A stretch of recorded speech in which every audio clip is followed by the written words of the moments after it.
शांति। आज है 26 फरवरी 2023 की अव्यक्त मुरली है। रिवाइज कोर्स है 31 दिसंबर 1993। मुरली का हेडिंग है नए वर्ष में सदा उमंग उत्साह में उड़ना और सर्व के प्रति महादानी वरदानी बन व्यर्थ को समाप्त करना। आज नवयुग नई सृष्टि के रचता बाप दादा अपने नवयुग के आधार मूर्त बच्चों को देख रहे हैं। बाप दादा के साथ साथ आप सभी बच्चे सदा सहयोगी हो, इसलिए आप ही आधार मूर्त हो।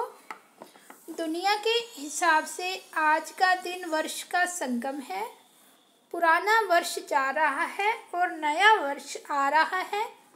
यह है वर्ष का संगम दिन और आप बैठे हो बेहद के संगम पर। आप सभी नव वर्ष के साथ साथ नवयुग की सभी को मुबारक देते हो।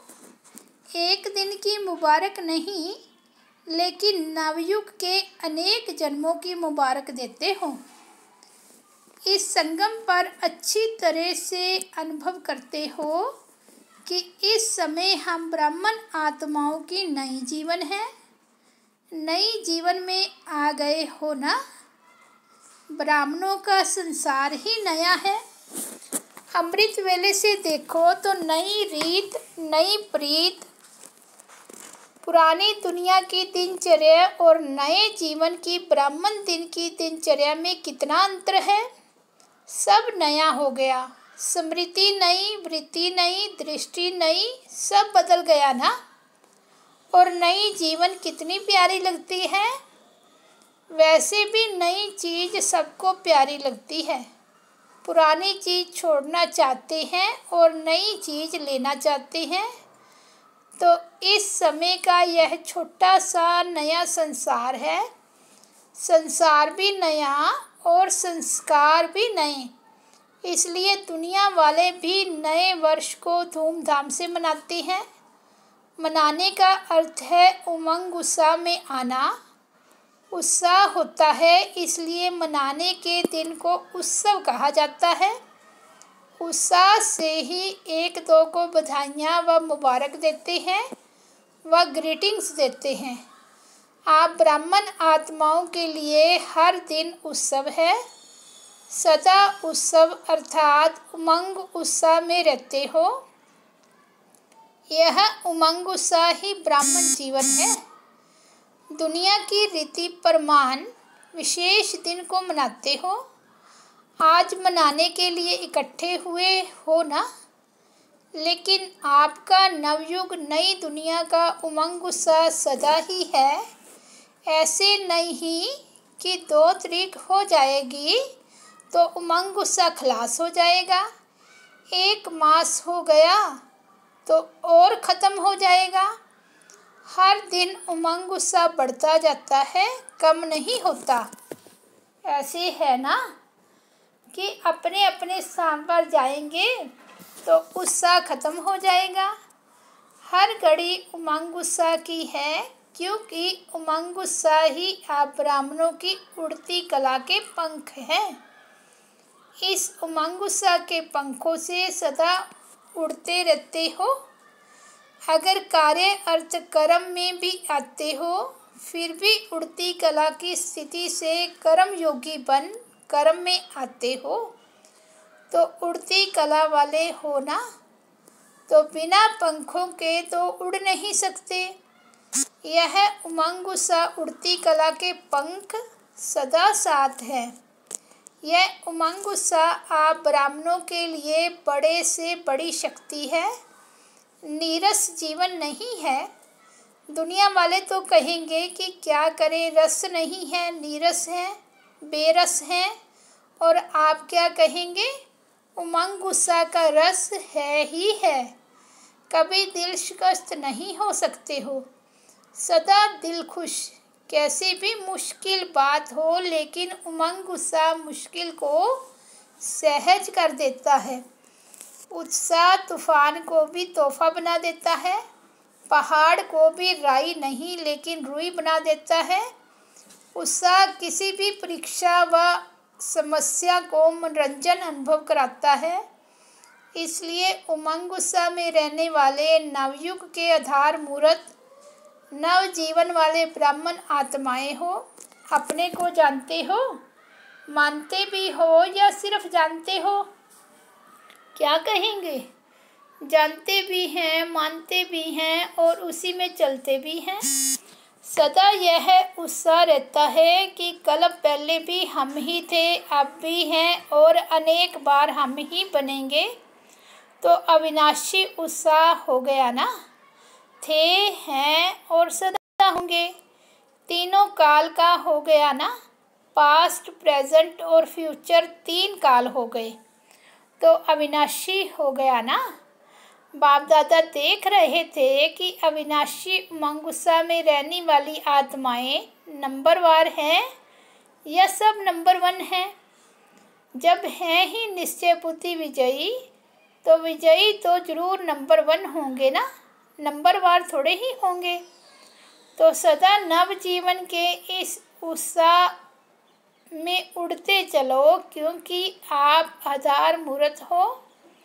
सिर्फ अपने जीवन के लिए आधार नहीं हो लेकिन विश्व के सर्व आत्माओं के आधार मूर्त हो। आपकी श्रेष्ठ वृत्ति से विश्व का वातावरण परिवर्तन हो रहा है।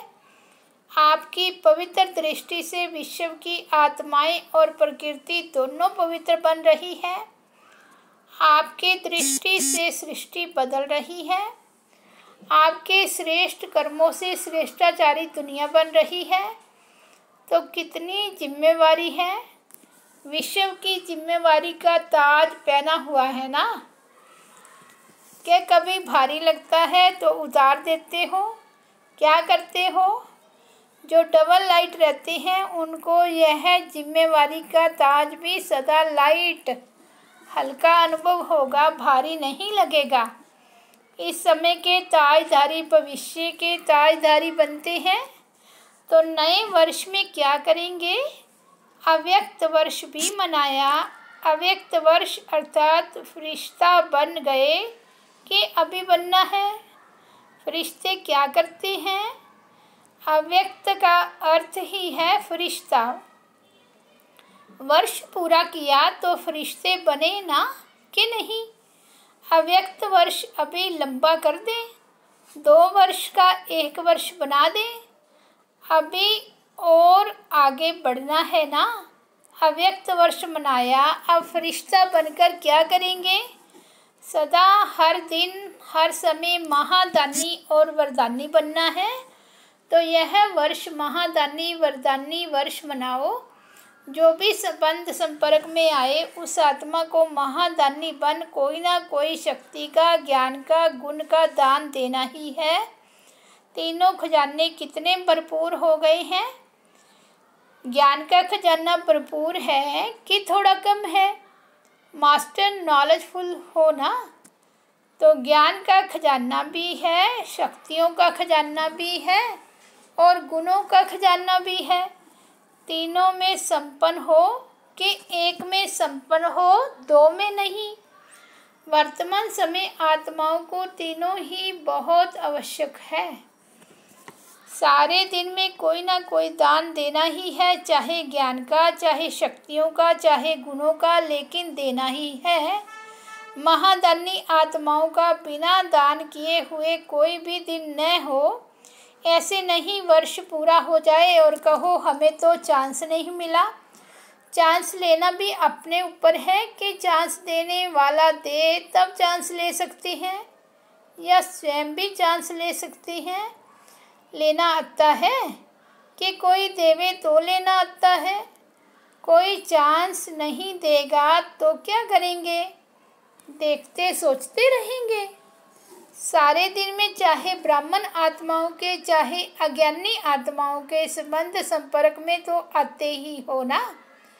जिसके भी संबंध संपर्क में आओ उनको कोई ना कोई दान अर्थात सहयोग दो। दान शब्द का रूहानी अर्थ है सहयोग देना। तो रोज महादानी व वरदानी बन वरदान कैसे देंगे? वरदान देने की विधि क्या है? आपके जड़ चित्र तो अभी तक वरदान दे रहे हैं। तो वरदान देने की विधि है, जो भी आत्मा संबंध संपर्क में आए उनको अपने स्थिति के वायुमंडल द्वारा और अपने वृत्ति के वाइब्रेशंस द्वारा सहयोग देना, अर्थात वरदान देना। कैसी भी आत्मा हो, गाली देने वाली भी हो, निंदा करने वाली भी हो, लेकिन अपनी शुभ भावना शुभ कामना द्वारा, वृत्ति द्वारा, स्थिति द्वारा ऐसी आत्मा को भी गुण दान या सहनशीलता की शक्ति का वरदान दो। अगर कोई क्रोध अग्नि में जलता हुआ आपके सामने आए तो आग में तेल डालेंगे या पानी डालेंगे? पानी डालेंगे ना, कि तेल डालेंगे, कि थोड़ा तेल का छिट्टा भी डालेंगे? अगर क्रोधी के आगे आपके मुख से क्रोध नहीं किया, अगर क्रोधी के आगे आपने मुख से क्रोध नहीं किया, मुख से तो शांत रहे, लेकिन आंखों द्वारा, चेहरे द्वारा क्रोध की भावना रखी, तो भी तेल के छींटे डाले। क्रोधी आत्मा परवश है, रहम के शीतल जल द्वारा वरदान दो। तो ऐसे वरदानी बने हो कि जिस समय आवश्यकता है उस समय सहन शक्ति का तीर नहीं चलता है। अगर समय पर कोई भी अमूल्य वस्तु कार्य में नहीं लगी तो उसको अमूल्य नहीं कहा जाएगा। अमूल्य अर्थात समय पर मूल्य कार्य में लगे। तो इस वर्ष क्या करेंगे? महादानी वरदानी बनो। चैतन्य में संस्कार भरते हो तब तो जड़ चित्रों द्वारा भी वरदानी मूर्त बनते हो। संस्कार तो अभी भरने हैं ना, कि जिस समय मूर्ति बनेगी उस समय भरेंगे। महादानी वरदानी मूर्त बनने से व्यर्थ स्वतः ही खत्म हो जाएगा, क्योंकि जो महादानी है, वरदानी है, दूसरे को देने वाले दाता हैं। तो दाता का अर्थ ही है समर्थ। समर्थ होगा तब तो देगा। तो जहाँ समर्थ है वहाँ व्यर्थ स्वतः ही खत्म हो जाता है। समर्थ स्थिति है स्विच ऑन होना। जैसे इस स्थूल लाइट का स्विच ऑन करना अर्थात अंधकार को समाप्त करना, ऐसे समर्थ स्थिति अर्थात स्विच ऑन करना। तो स्विच ठीक है या कभी ठीक कभी लूज़ हो जाता है या फ्यूज़ हो जाता है। ऑन करना तो आता है ना। आजकल तो छोटे छोटे बच्चे भी स्विच ऑन करने में होशियार होते हैं। टीवी का स्विच ऑन कर देते हैं ना। तो स्विच ऑन होने से एक एक व्यर्थ संकल्प को समाप्त करने की मेहनत से छूट जाएंगे। व्यर्थ फरिश्तों का यही श्रेष्ठ कर्तव्य है। और क्या नवीनता करेंगे? अव्यक्त वर्ष में अपना चार्ट रखा था कि कभी रखा कभी नहीं रखा, कभी कभी वाले बने या सदा वाले बने, कभी कभी वाले ज़्यादा हैं। इस नए वर्ष में नया चार्ट रखना। क्या नया चार्ट रखेंगे? 4 सब्जेक्ट को तो अच्छी तरह से जानते हो, तो इस वर्ष का यही चार्ट रखना कि चारों ही सब्जेक्ट में, चाहे ज्ञान में, चाहे योग में, धारणा में, सेवा में, हर सब्जेक्ट में हर रोज़ कोई ना कोई नवीनता लानी है। ज्ञान अर्थात समझदार बनना, समझ देना और समझदार बन चलना। ज्ञान में भी नवीनता का अर्थ है जो अपने में कमी है उसको धारण किया तो नवीनता हुई ना। ना से हाँ हुई तो नया हुआ ना। इसी रीति से योग के प्रयोग में हर रोज़ कोई ना कोई नया अनुभव करो। योग में बहुत अच्छे बैठे, बहुत अच्छा योग लगा, लेकिन नवीनता क्या हुई? परसेंटेज बढ़ना भी नवीनता है। आज अगर आपकी परसेंटेज योग की 50% है और कल 50 से वृद्धि हो गई तो नवीनता हो गई। ऐसे नहीं कि एक ही मास में 50-50 लगाते जाओ तो चारों ही सब्जेक्ट में सबके प्रगति में नवीनता, विधि में नवीनता, प्रयोग में नवीनता, औरों को सहयोगी बनाने में और परसेंटेज बढ़ना, मन नवीनता। किसको दुख दिया, किसको क्रोध किया, यह तो कॉमन चार्ट है। यह तो आपकी जो रॉयल प्रजा है वह भी रखती है। आप रॉयल प्रजा हो व राजा हो तो नवीनता से स्वतः ही तीव्र पुरुषार्थ के समीपता की अनुभूति होती रहेगी। समझा क्या चार्ट रखना है? हर 3 मास में रोज का नहीं यह भेजना, काम बढ़ जाएगा। इस वर्ष तो आपको इकोनॉमी भी करनी है ना, यह वर्ष विशेष इकोनॉमी का है। इकोनॉमी और इकोनॉमी, ज्ञान सरोवर बना रहे हो तो सब में इकोनॉमी करना, सब खजानों में, समय में भी, संकल्प में भी, संपत्ति में भी, सब में इकोनॉमी करना। तो हर 3 मास का स्वयं ही साक्षी हो, हर चार्ट चेक करके शॉर्ट में अपना समाचार देना। हर 3 मास में देखना प्रगति है या जैसी है वैसे ही है। गिरती कला में तो जाना नहीं, लेकिन ऐसा भी नहीं कि जैसा है वैसा ही हो। पुरुषार्थ में मिडग्रेड नहीं बनना। मिडग्रेड अच्छा लगेगा, ऐसे नहीं कहना कि चाहते तो थे लेकिन क्या करें, क्या क्या नहीं करना। ब्राह्मणों की ये भाषा नहीं है कि क्या करें, कैसे करें, ऐसे करें, वैसे करें, लेकिन दूसरों को भी सहयोग देंगे कि ऐसे करो। समझा क्या चार्ट रखना है? अब देखेंगे कौन कौन क्या करता है। बाप दादा स्नेह के कारण नाम अनाउंस नहीं करते हैं। किसने क्या क्या किया जानते तो है ना। आजकल टीवी का फैशन है, बाप दादा के पास भी टीवी है। बाप दादा जानते हैं जो पिछले वर्ष काम किया वो किसने कितना किया, नाम अनाउंस करे। हाफ कास्ट कितने रहे, फुल कास्ट कितने रहे। तो इस वर्ष महादानी वरदानी मुहूर्त स्वयं प्रति भी और सर्व प्रति भी बनो और हर रोज कोई ना कोई नवीनता अर्थात प्रोग्रेस अवश्य करो। तो यह हुआ सबके पुरुषार्थ के प्रति। सेवा में क्या करेंगे? सेवा में भी नवीनता लानी है ना। मेले भी बहुत कर लिए, प्रदर्शनियां तो अनगिनत कर ली, सेमिनार कॉन्फ्रेंस भी बहुत की। अभी आवाज़ बुलंद करने वाले माइक तो तैयार करने ही हैं, लेकिन उसकी विधि क्या है?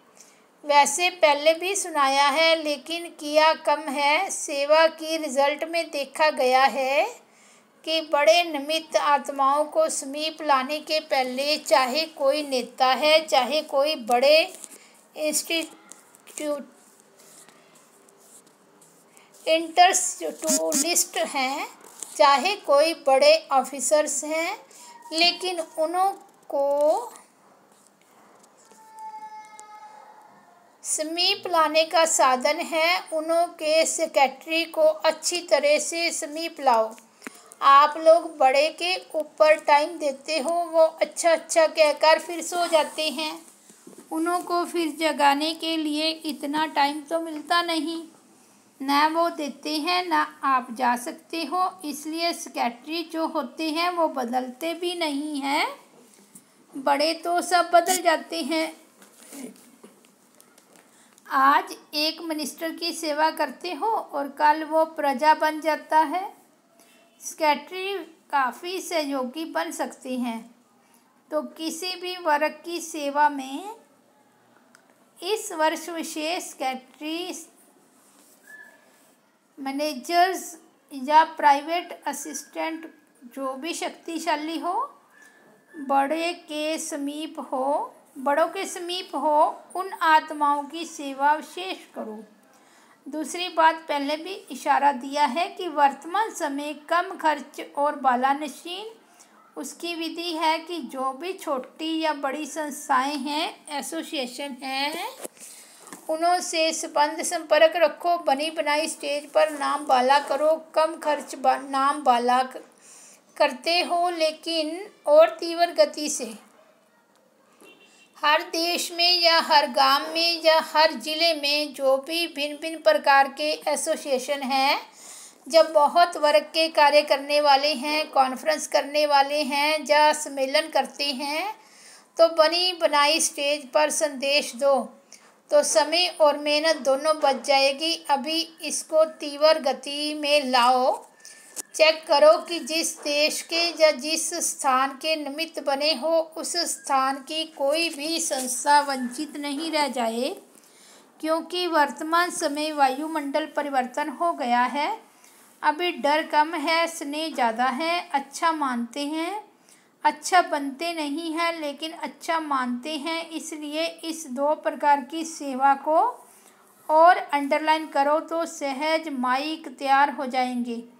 नया वर्ष शुरू किया है तो नया विधि से विधान भी चाहिए ना। इस नए वर्ष का अमृत वेले सदा यह स्लोगन इमर्ज करना कि सदा उमंग उत्साह में उड़ना है और दूसरों को भी उड़ाना है।